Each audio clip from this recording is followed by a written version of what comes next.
যত দিন যাচ্ছে কাজে তত পোঙা মারা হয়ে যাচ্ছে। চারিপাশে এত খোঁজার পরেও একটা মনের মতন কাজ পাচ্ছি না। এইভাবে কি ভবিষ্যতে বাল করে দাঁড়াবো নাকি? আচ্ছা পল্টুদা, আমরা যদি সবাই মিলে একটা ব্যবসা খুলি তাহলে কেমন হয়? লেওরা ব্যবসাটার নাম রাখবো আমরা কজন। তা কিসের ব্যবসা করবি শুনি? দেহ ব্যবসা?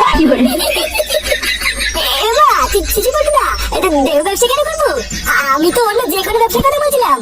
তার জন্য না পুঁজি লাগে, পুঁজি। সেটা কি ভোদা আছে? লেওরা চুদা আবার একটা কাজ করবো, কিন্তু কি কাজ করবো ভোদা সেটাও মাথায় আসছে না। কিন্তু কিছু টাকা নিয়ে যে একটা ব্যবসা খুলবো, ভোদার পাশে টাকাটাও নেই। তা এইভাবে কি জীবনে বার করবো নাকি?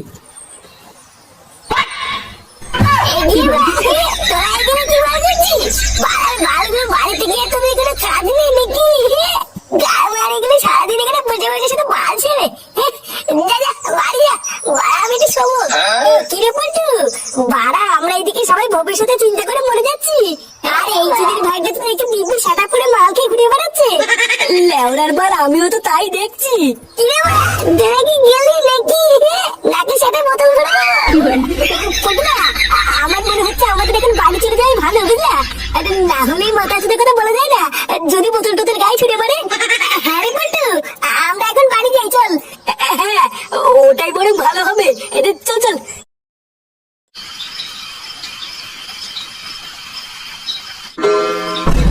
দেখেছো তো, রাত বাজে 10টা, সোরে বাচ্চাটা এখনো বাড়ি আসার নামই নেই। তা এইভাবে আর কতদিন চলবে শুনি?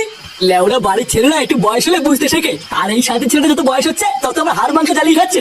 এই সবকিছু হচ্ছে তোমার জন্য, বুঝলে তো? তোমার আজকে পেঁপে আজকে এতবার বেড়েছে। এই দেখো, একদম উল্টো পাল্টা কথা বলবে না কিন্তু। তুমি এবার কেমন বাপ হয়েছো? ছেলেকে একটু শাসন করতে পারো না? সবসময় আমার নামে দোষ দাও কেন? নিজের মারানোর ক্ষমতা নেই, শুধু আমার নামেই দোষ। কি হয়েছে, কিছু বললে? না না, তোমাকে আর কি বলবো। কুটু কখন বাড়িতে আসবে সে অপেক্ষায় বসে না থেকে চলো, অনেক রাত হয়ে গেছে, খেয়ে নেবে। খাবো তো, ওই চুদির ভাইটা একবার বাড়িতে আসুক, ওর সেটা ভেঙে তারপরে খাবো। একই তোমরা এখনো ঘুমাওনি? 12টা ছেলে কটা বাজে রে? কোথায় ছিলিস এত রাত পর্যন্ত? কোথায় আর যাবো, গ্রামেই বসেছিলাম। গ্রামে বসেছিলিস মানে? সোনে বাচ্চা, তোর কি আর কোনো কাজ বাজ নাই? লোকের ঘরে ছেলে পেলেরা দিন রাত কাজ বাজ করে দিনের শেষে বাপের হাতে টাকা তুলে দেয়, আর তুই সেই সকালবেলা বেরিয়ে রাত পর্যন্ত ক্লাবে গিয়ে বসেছিলিস। লোকের ঘরে ছেলেপেলেরা দিনের শেষে বাপের হাতে টাকা তুলে দেয়? লেওরা তোদের বাপু না ছেলেপেলেদের হাতে টাকা দিয়ে তাদেরকে একটা কাজে ঢুকিয়ে দেয়, তাই তোরা দিনের শেষে বাপের হাতে টাকা দেয়। তুমি আজ পর্যন্ত আমার হাতে কটাকে তুলে দিয়েছো কাজ করার জন্য, যে দিনের শেষে তোমাকে আমি টাকা তুলে দেবো? কি বললি তুই? আরেকবার বল। হ্যাঁ ঠিকই তো বলেছি, কাজ করার জন্য তুমি আজ পর্যন্ত আমার হাতে কটাকে তুলে দিয়েছো? মারা কিছু টাকা দিয়ে যেন ব্যবসা করবো সেই টাকাটাও নেই, এইভাবে কি ভালো হবে নাকি? টাকা দিয়ে ব্যবসা করবে? বড় বাল এলো রে। 12টা ছেলে তোকে যে আমি ব্যবসার জন্য টাকা দেবো, তা টাকা নিয়ে তো মালকে উড়িয়ে দিবি। কোন ভাষায় তোকে আমি টাকা দেবো শুনি? মাল কিনে দেবো কেন? তুমি একবার টাকা দিয়ে দেখো না আমি কি করি। দম থাকলে 50,000 টাকা দাও, আমি একটা ব্যবসা করবো, দেখি কেমন পারো। আচ্ছা যা, আমি যেভাবে কালকের মধ্যে থেকে 50,000 টাকা জোগাড় করে দেবো, তারপর আমিও দেখবো দিনের শেষে তুই কি বাল করে আমার হাতে টাকা তুলে দিস। কি বলছো কি? তুমি আমাকে 50,000 টাকা দেবে? হ্যাঁ গো, তুমি এসব কি বলছো? তোমার মাথা ঠিক আছে তো? 50,000 টাকা তুমি অত টাকা কোথা থেকে পাবে? অত তোমার জানা লাগবে না, একবার যখন বলেছি দেবো তখন ঠিক জোগাড় করে দেবো। তারপর আমিও দেখবো কাজ করে আমার হাতে ক টাকা তুলে দেয়।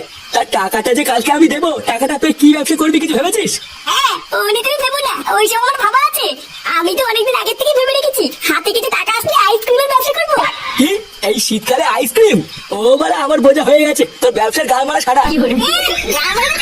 একবার টাকাটা হাতে নিয়ে দেখো না আমি কি করি। ওদের বাল ব্যবসা করে পুরো সাটা চিনে ফেলবো। বাবা তোকে ব্যবসা করার জন্য 50,000 টাকা দিয়েছে? আরে হ্যাঁ রে বলে হ্যাঁ, তা নাই তো কি বলছি। আর শুধু তাই না, আমি ব্যবসা করার জন্য নতুন একটা দোকান ভাড়া নিয়েছি। ওরা আমি আমার বাপের কাছে চাইলে 5 টাকাও পাই না, আর ফুটোর বাবা ওকে ব্যবসা করার জন্য এত টাকা দিয়ে দিল। এই সবই কপাল রে ফুটকে, সবই কপাল। আমরা কি কখনো ভেবেছিলাম যে আমাদের ফুটো একদিন এত বড় একটা ব্যবসা করবে? বলছি ভাই ফুটো, তোর দোকানে আমাকে একটা কাজ দিবি ভাই? তুই তো খুব ভালো করে জানিস আমার ফ্যামিলির কি অবস্থা, আমার একটা কাজের কতটা দরকার। হ্যাঁ রে ফুটো, আমারও না একটা কাজের খুবই দরকার, বুঝলি? লেওড়া ল্যাংচের মতো আমাকে একটু কাজ দিস না ভাই, তাহলে আমার খুবই উপকার হবে। ভোদার বালগুলো, তোরা সব ফুটোর সাথে কাজে ঢুকে যাবি আর আমি একা একা বসে বসে বাঁচবো? ফুটো, পল্টু আর ল্যাংচের মতন আমি কিন্তু তোর সাথে কাজ করবো। আরে লেওড়া হ্যাঁ রে বড়া হ্যাঁ, চোদ্দাগুলো তোরা তো চাপ নিতিস কেন? আমরা সবাই একসাথেই কাজ করবো। বেশি মারি সমানে চলা করে তাতে চল। লেওড়া ওই দিকে তো আজকে আমার দোকান উদ্বোধন করতে হবে। কি বলছিস ফুটো, আজকেই তো দোকান উদ্বোধন হবে? হ্যাঁ রে লেওড়া, তারাই তো কি বলছি, তাড়াতাড়ি চল। দোকান উদ্বোধনের পরে তোদের জন্য মালও এনেছি, আর সাথে প্রচুর বাজিও এনেছি। লাল তোমার বাজি ফাটাবো। আরে চলো ফুটো, এ তো শুনে মনে হচ্ছে বিশাল আয়োজন। হ্যাঁ রে বড়া, হ্যাঁ চল চল চল।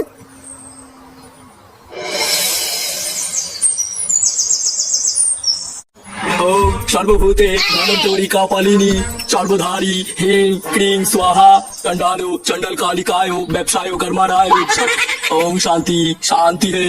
নাও ফুটো বাবা, তোমার দোকানের পুজো সম্পূর্ণ হয়েছে। আমার আশীর্বাদ রইলো, তোমার ব্যবসায় আর কোনো বাধাই আসবে না। মন প্রাণ দিয়ে ব্যবসাটা করবে, আর অনেক বড় হবে, ঠিক আছে? বলছি গুরুদেব, আমার ব্যবসাটা অনেক বড় হবে তো? হ্যাঁ আরে হ্যাঁ গো ফুটু বাবা, আমি তো বললাম তোমার ব্যবসা পুরো ফুলে ফেপে উঠবে। এই নারকেলটাকে দোকানের এক কোণায় রেখে দেবে, আর রোজ দুধ ধুয়ে দেবে, ঠিক আছে? আর তাহলেই দেখবে তোমার দোকানে পুরো খরিদ্দারের লাইন পড়ে যাবে। বাবা, পুজো তো হয়ে গেছে, তাহলে এবার আমি বাজি ফাটাবো? আরে হ্যাঁ রে বড়া, হ্যাঁ যা যা, বাজি ফাটিয়ে পুরো গার মেরে দিই।